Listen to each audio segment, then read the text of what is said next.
हर हर महादेव। हार्दिक स्वागत करती हूँ आप लोग का अपने इस चैनल पे। महादेव जी की कृपा से आप लोग सकुशल अच्छे होंगे। आज मैं सुनाने वाली हूँ वट सावित्री व्रत की कथा और घर पे पूजा कैसे करें और संपूर्ण पूजा विधि के बारे में जानकारी दूंगी। जाके वट वृक्ष के पास कैसे पूजा करें, इस सब के बारे में मैं बात करूंगी। चलिए शुरू करती हूँ। प्लीज़ मेरे चैनल को सब्सक्राइब, वीडियो को लाइक कर दें, बने रहे चैनल पे। देवी सावित्री और सत्यवान से जुड़ी है एक कथा। वट सावित्री व्रत की कथा पौराणिक काल से देवी सावित्री और उसके पति सत्यवान से जुड़ी है। देवी सावित्री ने अपने तप और पतिव्रता धर्म से यमराज को उसके मृत पति को जीवन दान देने के लिए विवश किया था। तभी से यह व्रत सुहागिनों के लिए आस्था प्रतीक बन गया। मैं व्रत कथा सुना रही हूँ, प्लीज आप लोग चलिए सुनिए मेरे चैनल पे और इसके बाद मैं पूजा विधि बताऊंगी आप लोग को। देवी पार्वती जी ने कहा, हे देवताओं के देवता, जगत के पति शंकर भगवान प्रभा क्षेत्र में स्थित ब्रह्मा जी की प्रिया जो सावित्री देवी हैं, उनका चरित्र आप मुझसे कहिए, जिसमें उनके व्रत का महात्मा है, उनके संबंध का इतिहास हो। यह स्त्रियों का पतिव्रता को देने वाला सौभाग्यदायक और महान उदय करने वाला हो। तब भगवान शंकर ने कहा कि हे महादेवी, प्रभा क्षेत्र में स्थित सावित्री का असाधारण चरित्र को मैं तुमसे कहता हूँ। हे महेश्वरी, सावित्री स्थल नामक स्थान राजकन्या सावित्री ने जिस प्रकार से उत्तम वट सावित्री व्रत का पालन किया, मध्य देश में एक धर्मात्मा सभी प्राणियों के हित से तत्पर रहने वाला, राजधानी तथा राज्य में रहने वाला, प्रजाओं का प्रिय औसपति नाम का राजा था, जो कि क्षमाशील, संतान रहित, सत्यवादी और इंद्रियों को बस में रखने वाला था।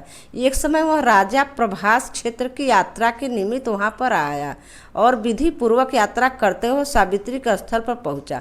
वहां पर उस राजा ने अपनी रानी के साथ इस व्रत को किया, तो सावित्री के नाम से सावित्री व्रत थे प्रसिद्ध हुआ। सभी प्रकार के कामनाओं को पूर्ण करने वाला, भूलोक में स्वलोक में इस मंत्र की साक्षात मूर्ति बनकर स्थित श्री ब्रह्मा जी की प्रिया सावित्री देवी उस राजा पर प्रसन्न हुई।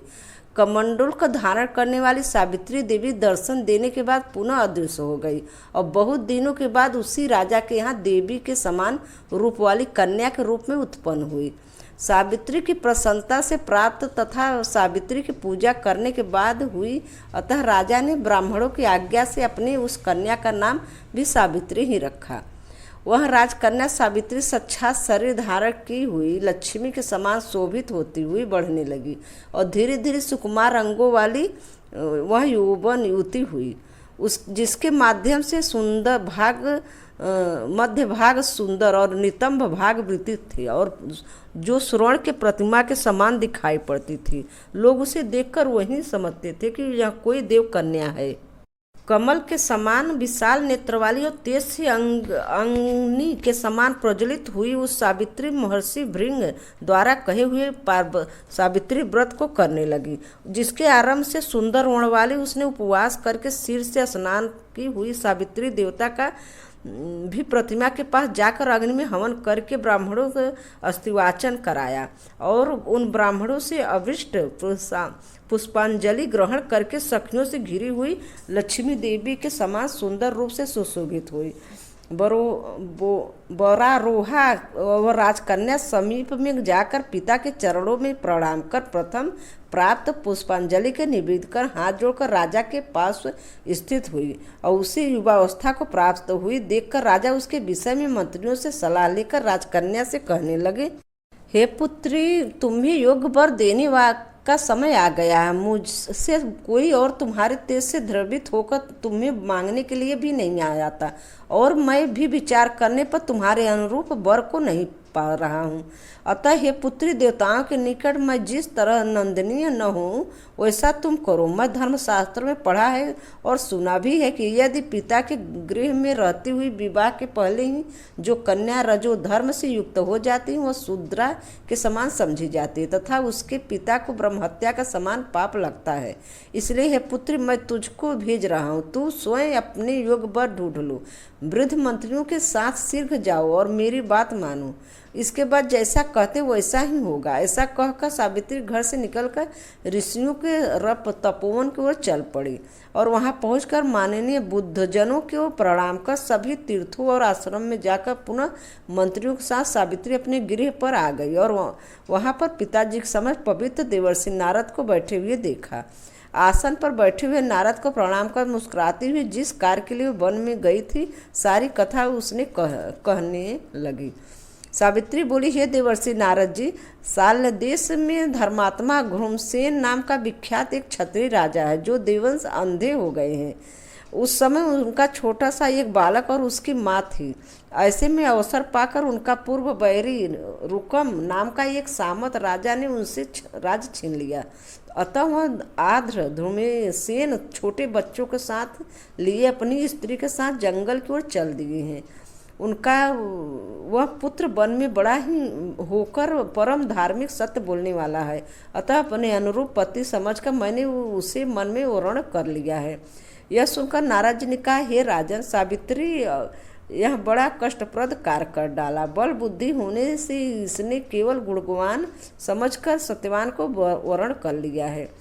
उसका पिता सत्य बोलता है, माता सत्य बोलती है और वह स्वयं भी सत्य बोलता है। इससे उनका नाम मुनियों ने सत्यवान रखा है।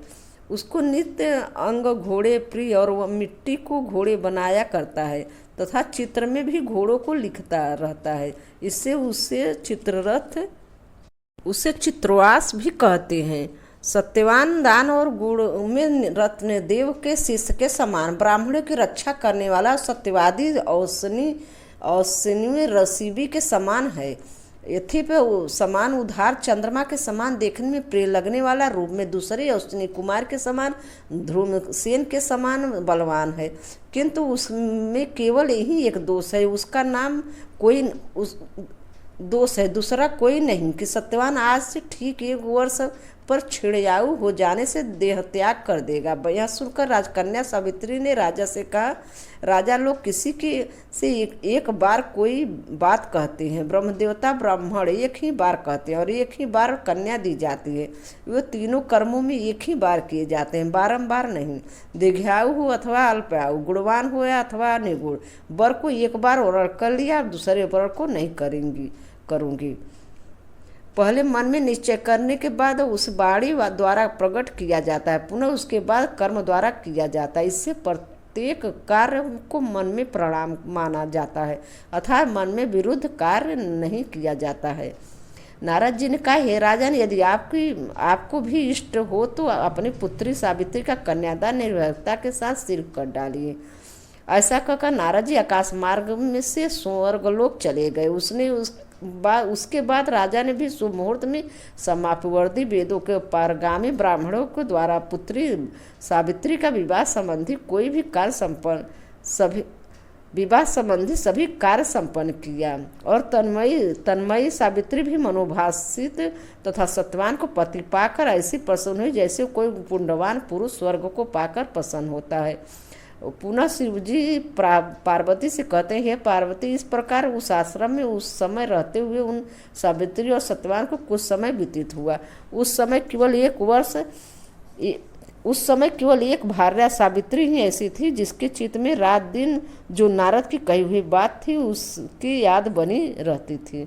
उसके बाद बहुत दिन बीत जाने पर वह समय मरण काल का आ गया जिसमें सत्यवान को मरना था। अतः सावित्री नारद की कही हुई मरण तिथि को हृदय में गिनती हुई जेठ मास के शुक्ल पक्ष की द्वादशी तिथि को सायकाल में आज के चौथे दिन मेरे पति मर जाएंगे, यह सोचकर 3 रात्रि का निराहार व्रत रहने का उद्देश्य रखकर रात दिन आश्रम में स्थिर रूप से रहने लगी। इसके बाद 3 रात्रि बीत जाने प्रातःकाल मरण तिथि वाले दिन स्नान देवताओं को तर्पण करने के बाद चारुहासिनी सावित्री ने सास ससुर का पाद बंधन किया। इसके बाद वह कुल्हाड़ी लेकर सत्यवान जंगल की ओर चला। तब जाते हुए अपने पति के पीछे पीछे सावित्री भी चली। वन में पहुंचकर सत्यवान जल्दी से फल पुष्प समिधा और कुशा तथा सूखी लकड़ियों इकट्ठा ले जाने के लिए योग भार बनाने लगे। लकड़ियों को काटते काटते उसके सिर में पीड़ा होने लगी, जिससे वह कार्य को छोड़कर वटवृक्ष की एक शाखा पर सहारा लेकर सावित्री ने कहने लगी कि हे सुंदरी, सिर की वेदना मुझसे दुख दे रही है, अतः मैं तुम्हारी गोद में क्षण भर सोना चाहता हूँ। सावित्री ने दुखित होकर कहा, हे महाबाहो, आप विश्राम करें, हम श्रम को दूर करने वाले आश्रम को चलेंगे। जैसे ही पृथ्वी पर बैठी हुई सावित्री सत्यवान के सिर को अपने गोद में रखा, वैसे ही कृष्ण मिश्रित पिंगलवड़ वाले किरीटधारी पति व वस्त्र पहने हुए साक्षात सूर्य के समान उदित हुए पुरुष को देखा। उसे देखकर सावित्री प्रणाम कर मधुर वचनों में उससे कहने लगी, आप देवताओं अथवा दैत्यों में से कौन है जो मुझे धर्मयुक्त करने के लिए आए हैं? मुझे अपने धर्म से युक्त करने के लिए कोई समर्थ नहीं, क्योंकि हे पुरुष श्रेष्ठ, मुझे धधकती आग की लपट के समान ही समझिए। यमराज ने कहा, मैं सब प्राणियों के लिए भयंकर कर्मानुसार उनका उचित दंड देने वाला यम हूँ। सो हे पतिव्रता सावित्री, समीप में पड़े हुए तुम्हारे इस पति को आयु समाप्त हो गई है, इसे यमदूत पकड़कर नहीं ले जाएंगी, इसलिए मैं स्वयं आया हूँ। ऐसा कहकर फांस को लिए हुए यमराज ने सत्यवान को शरीर में अंकुष्ठान मात्र शरीर वाले पुरुष जीवात्मा को बलपूर्वक निकाल लिया। इसके बाद प्रेतगण से सेवित यमपुरी के मार्ग की ओर चलना शुरू किया। जो वरारोहा सावित्री भी उनके पीछे पीछे चली। यम ने पतिव्रता होने के नाते चलने में वह न थकती हुई उससे कहा, हे सावित्री, एक मुहूर्त हुआ है, तुम यहाँ तक मेरे साथ आ गई, अब लौट जाओ।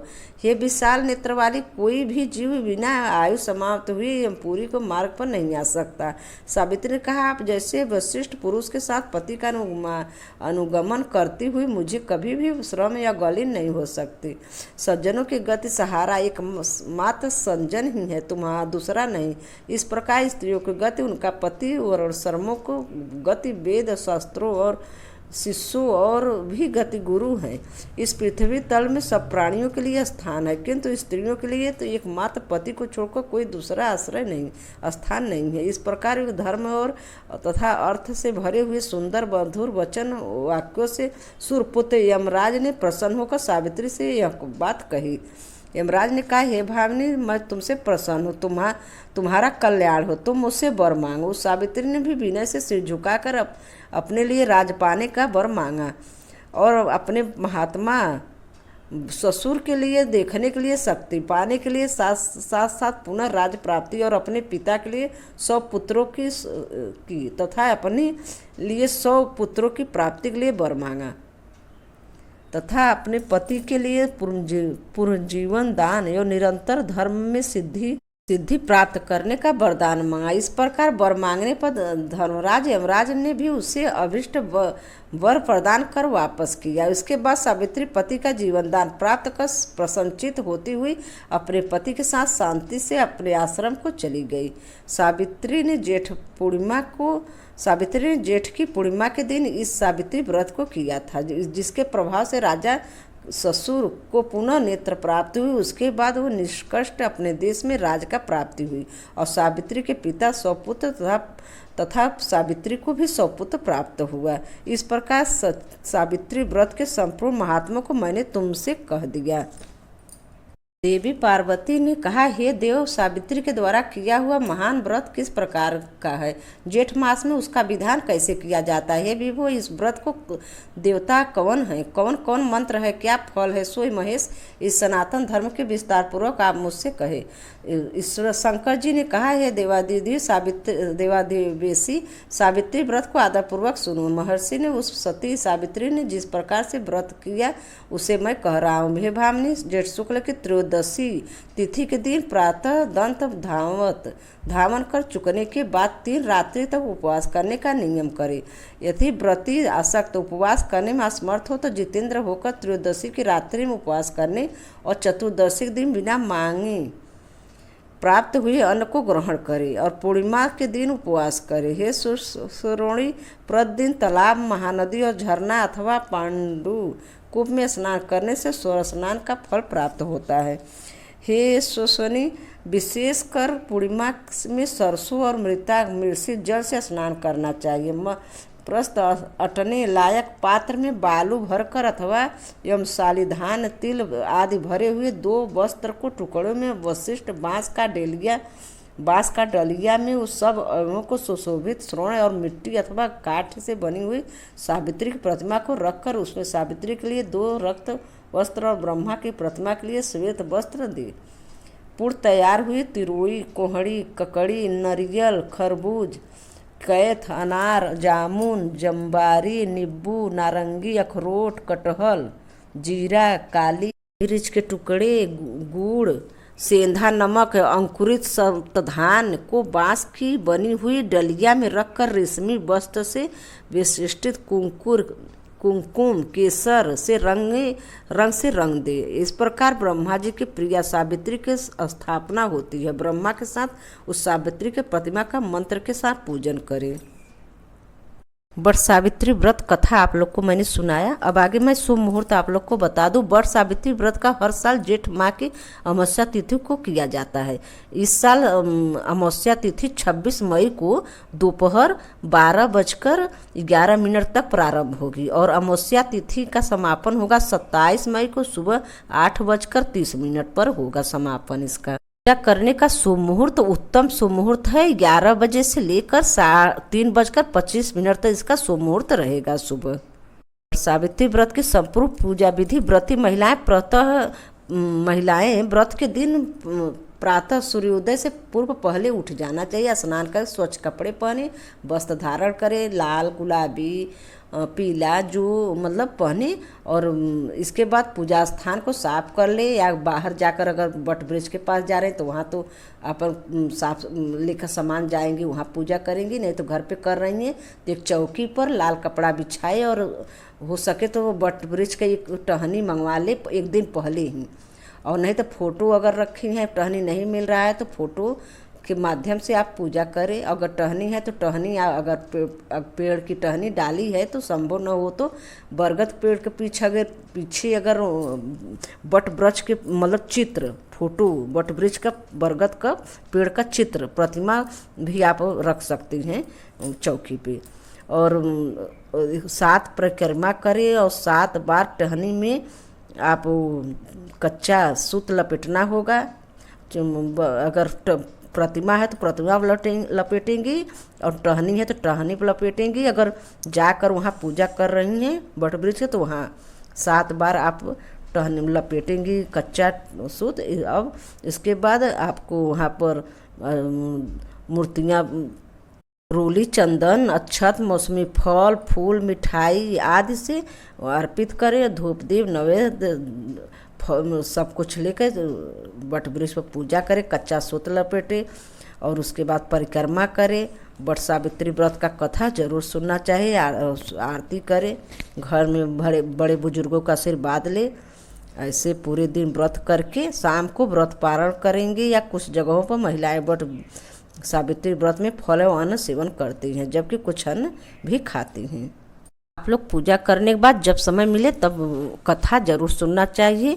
वट सावित्री व्रत कथा पूजा विधि मैंने आप लोग को बताया। वट सावित्री व्रत की कथा स्कंद पुराण में बताया गया है कि हर सुहागिन स्त्री को वट सावित्री व्रत की पूजा करने के बाद वट सावित्री व्रत की कथा का पाठ जरूर करना चाहिए। स्कंद पुराण में बताया गया है कि वट सावित्री की कथा का पाठ करने से देवी सावित्री का ध्यान पूजन वट वृक्ष के नीचे जो की है सुहाग की लंबी उम्र होती है और पति प्रेम और सुख बना रहता है। इससे माता सावित्री की कृपा घर में उन्नति भी होती है। आप लोग पूजा उजा करने के बाद जो सुहाग का सामान उमान चढ़ाएंगे सब चढ़ाने उठाने के बाद आप आराम से जब समय मिले तो इस कथा को सुन सकते हैं। आप लोग यहीं पे रखती हूँ। धन्यवाद। हर हर महादेव। धन्यवाद।